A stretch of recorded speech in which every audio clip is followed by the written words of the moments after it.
Oi, gente, boa tarde. Eu vou apresentar para vocês o tema de inteligência emocional. Só uma coisa antes. Tá aparecendo um quadradinho para vocês aqui no canto direito?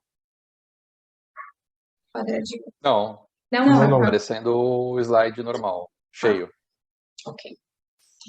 Vou falar sobre inteligência emocional, especificadamente como aplicar na nossa vida, inclusive na minha. Antes de partir para as dicas ou conselhos que eu quero dar para vocês, eu vou definir a inteligência emocional em 2 pontos. Ele foi desenvolvido pelo Daniel Goleman. Ele foi um psicólogo e um jornalista considerado o principal a descobrir o conceito e desenvolver ele, né, de inteligência emocional. E ele acreditava que lidar com as nossas emoções é um ponto fundamental para o desenvolvimento do ser humano. Inclusive, ele falava que não existe uma loteria genética para predestinar os vitoriosos dos fracassados, então depende realmente da gente. Outra definição é a definição do dicionário ou do Google, que é sobre a capacidade de identificar os nossos próprios sentimentos e também os dos outros, e de sempre motivar e digerir os impulsos que existem dentro da gente e também dos nossos relacionamentos. De forma mais clara, o gerenciamento de todos aqueles aspectos relacionados com o emocional e social. Agora que eu já pontuei um pouquinho o que seria o desenvolvimento, que seria a inteligência emocional para o Daniel Goleman, e a inteligência emocional como definição básica, eu vou apresentar alguns pontos, né, alguns conselhos para vocês de como vocês podem desenvolver ou melhorar.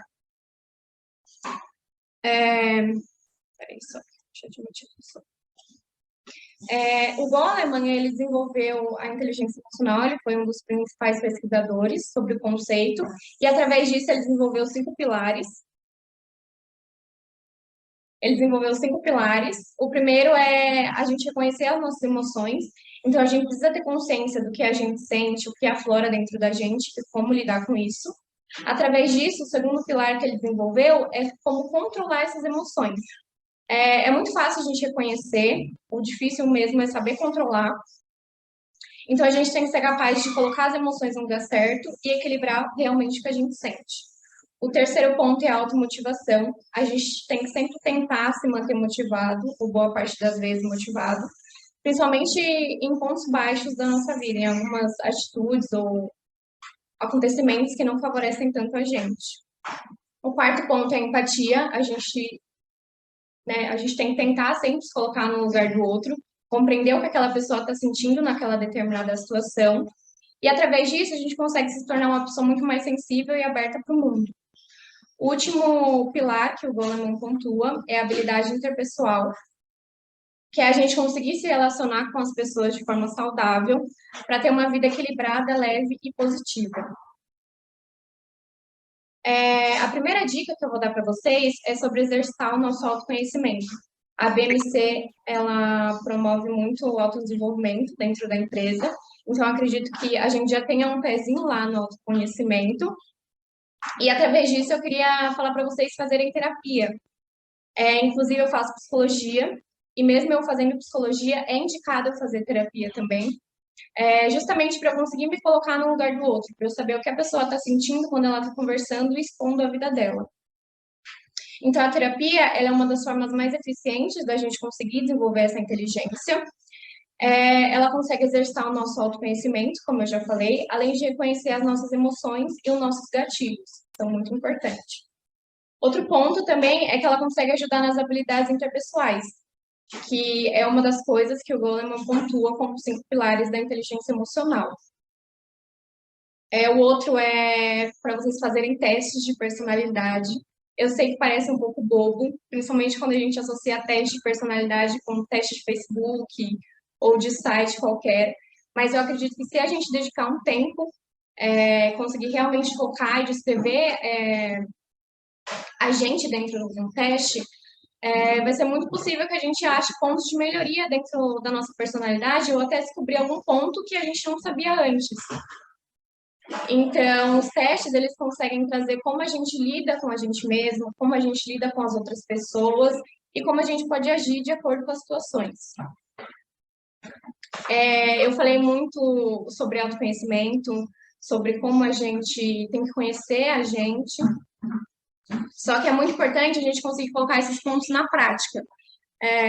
Então, óbvio que o primeiro passo é a gente mergulhar no autoconhecimento, a gente saber quais são os nossos pontos e fracos, mas é extremamente importante a gente conseguir anotar aquilo e determinar quais são os fortes, quais são os pontos que a gente tem que desenvolver. Então, a gente pode anotar no caderno mesmo, no bloco de notas, mas não adianta só anotar. Tem que anotar e investir naquilo que a gente tem que desenvolver.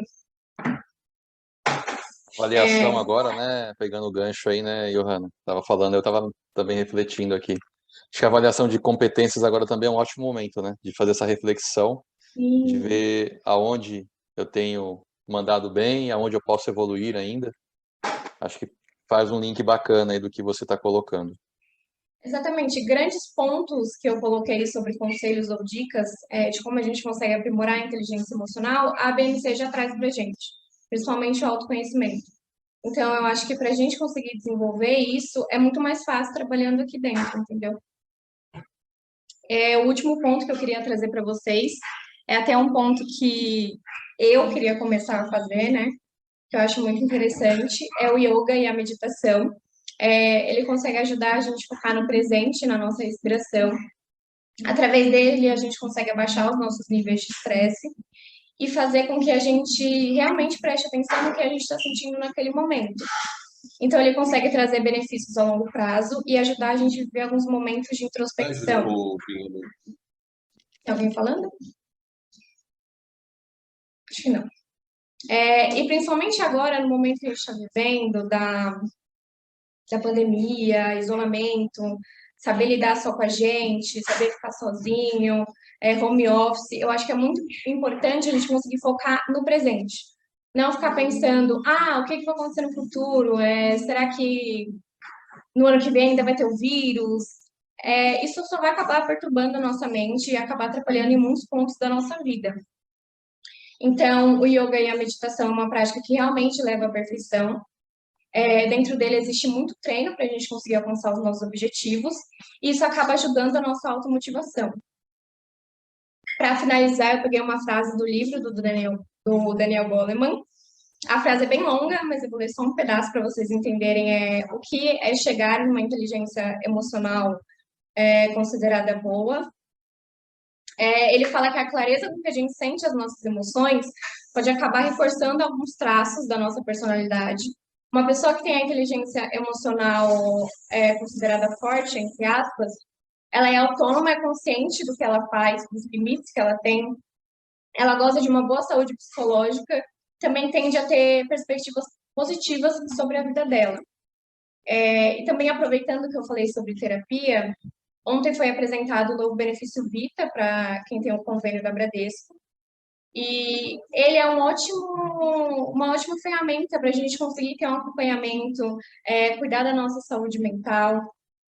Então, eu queria que vocês realmente pensassem nisso e não achassem que assim quem faz terapia é louco, ou coisa do tipo, porque eu sei que é uma coisa que ainda é muito julgada atualmente, não é algo, carrega um rótulo muito pesado.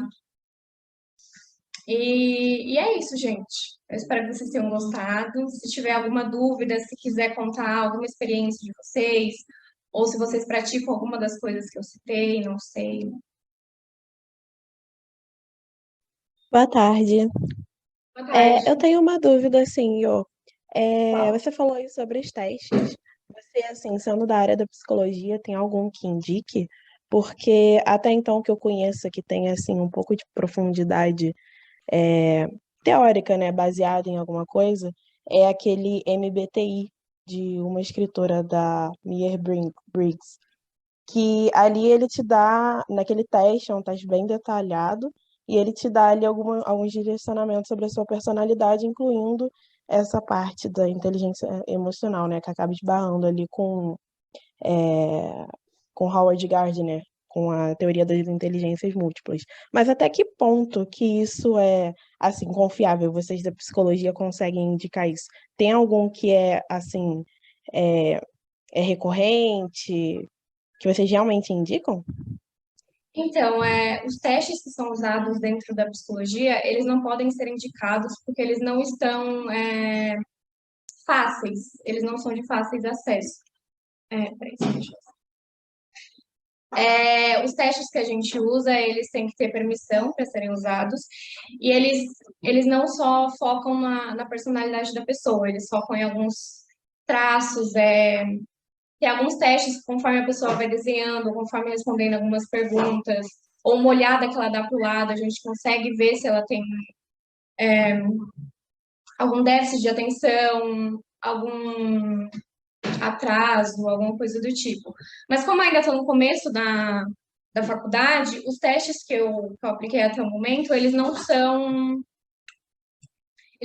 para pessoas da nossa idade. Os testes que eu conheço são até 15 anos, normalmente, por aí. Mas esse que você falou, ele é bastante interessante porque ele é de fácil acesso. Qualquer pessoa pode chegar lá e fazer.